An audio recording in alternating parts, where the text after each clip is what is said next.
kilifa. C'est ça l'essentiel. Ouais, et c'est important aussi nuyoo bi am na solo. parce que Sénégal am na lu baax lu ñu war a wax. mais la politique a pris le dessus de li nga xamante ni moom la ñu waroon waxtaanee en termes d'économie, santé, éducation.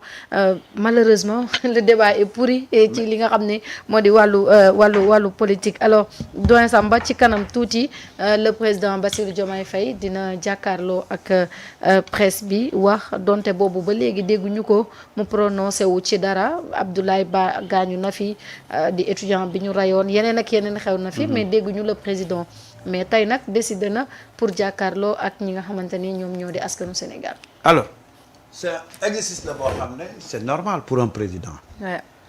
fam ko waroon defee defu ko fi. choisir na pour def ko tey. je pense que nañ ko teg ci ne moom am na sañ-sañu avec la complicité de sa cellule de communication ñu ne dañuy def benn genre yi sortie boo xam ne dafay nekk sous format d'interview. am na nag ay nit yu may wonaan ma lan la président war a wax lan la ma ne leen président lu mu war a wax xanaa li nekk ci réew mi. et je dis il faut pas qu'on tombe sous la terreur de président de mu ngi wax. wala tey le conseil des ministres. décret bi dafa war a génn non président il parle c'est normal qu'il parle maintenant li muy wax on va apprécier. maintenant ça c'est la première lecture. deuxième lecture nag mooy dañu nekk ci contexte politique boo xam ne génnam forcément ça va susciter des commentaires. parce que tey génnul ba Pastef dugal benn réforme. lu jëm ci L29 jëm ci L30. mu ne day génn donc forcément nit ñi dañuy dem ci. est-ce que du la Pastef teg sa acte ba mu teg Assemblée nationale moo tax muy génn mais en tout état de cause on va l'écouter et on va apprécier les actes qu'il va poser et je pense que aujourd'hui on l'attend man de personnellement je ne l'attends pas sur des questions politiques. mais je l'attends sur des questions économiques énergétiques.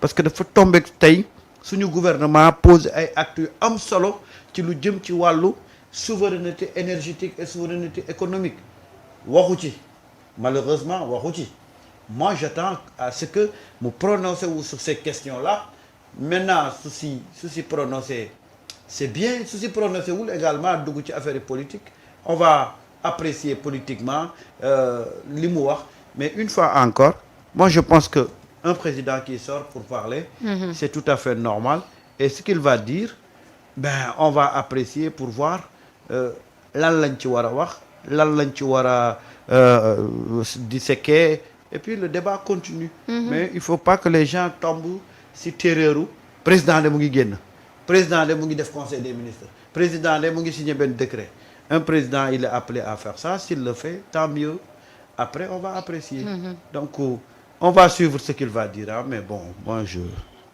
comme tout bon journaliste on attend et puis on apprécie. d'accord alors Samba Tall yow nag lay xaar ci ndaje mi nga xam ne le président tey war na ko amal ci kanam tuuti ak ñi nga xamante ne ñoom ñoo di taskatu xibaar yi parce que comme li doyen Samba wax bëri na lu xew ci réew mi surtout en termes d'économie yaa ngi wax sànq ci li nga xam ne moo di yenn contrat yeeg yooyu dañ koy xaar ci wàllum boobu wala wàllu politique.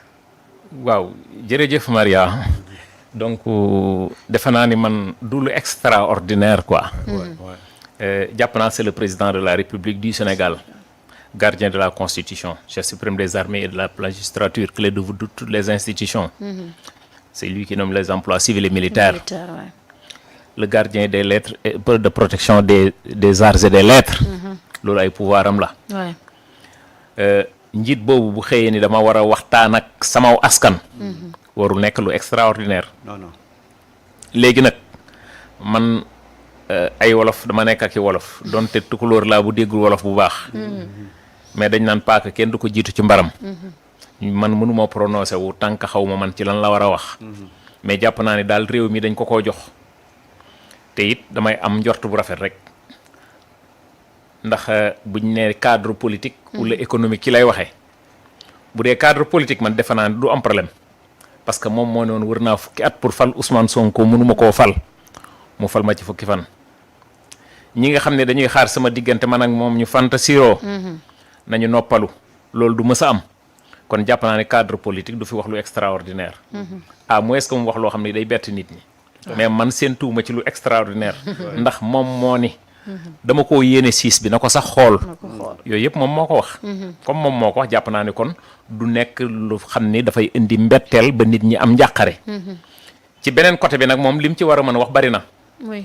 parce que nekk nañu ci àdduna boo xamante ni lépp a jaxasoo économiquement Sénégal am taxaw bu am solo bu mu ci taxaw xam nga réew moo xam ne dañ naan c'est pas un pays industrialisé c'est parmi les pays les plus endettés les plus corrompus ah réew moomu la ñu toog ñaari at FMI dugalu fi dërëm réew moom moo takk ceinture am mu am un premier ministre bu tudd Ousmane Sonko bi nga xam mooy exécuter la politique du chef de l'État taxawaayam bu mucc ayib teg plan de redressement socio-économique endogène di ko doxal ba jàpp ni li nga xamante ne loolu ñu yore dëkk bi yëpp plan boobu la et l'assainissement de nos finances publiques l'élargissement de l'assiette fiscale ba pare nit ñi liggéey seen liggéey ci loolu la ñu nekk tey jii du ay milliards wala ay biddiw yu jógee ci asamaan si di wadd pour régler suñu problème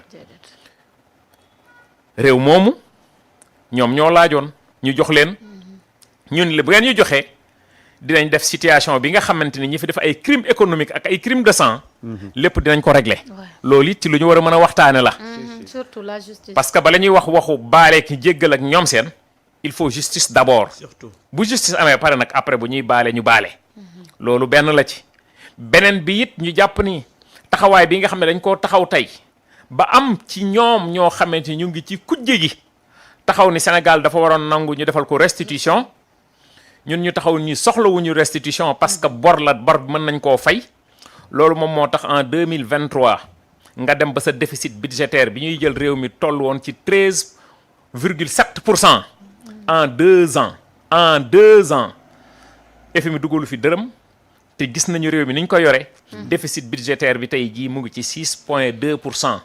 cela veut dire que ni ñoom xam nañu fi nga xamante ni fan fu la ñuy jëlee pour jëlee Sénégal A pour yóbbu ko point Z kon nag bu fekkee ni loolu taxaw na tey àdduna bi yépp li am fële ci Iran coow li muy bari nga xamante ni lépp tey jii ci pétrole la wax dëgg yàlla de ñëpp yokk nañu ba pays yi nga xam c'est des pays industrialisés gis nañu leen les pays industrialisés yi am doole yi nga xam ñoo doon dimbali Sénégal tey jii yokk nañ seen essence yokk nañ seen gasoil te ñii bi ñu wàññee ba tey amul benn 15 boo xam ne yokk nañ ko ci lii nga xamante ni moom mooy essence bi ak gasoil bi kon gàcce nga laa ma ñii li ñu war a wax bari na bu ñu duggee ba ci biir dinañu waxtaane li nga xamante ni ça va toucher directement les impacts yi nga xam ne côté économie fan la Sénégal fan lañ ko jëlee fan la ñu toll ak fan lañ koy yóbbu en tout cas daal li ñuy xaar mooy que ni waxtaan ak sa réew dara nekku ci en tant que njiitu réew kon dañuy toog di taaxirlu déglu ban discours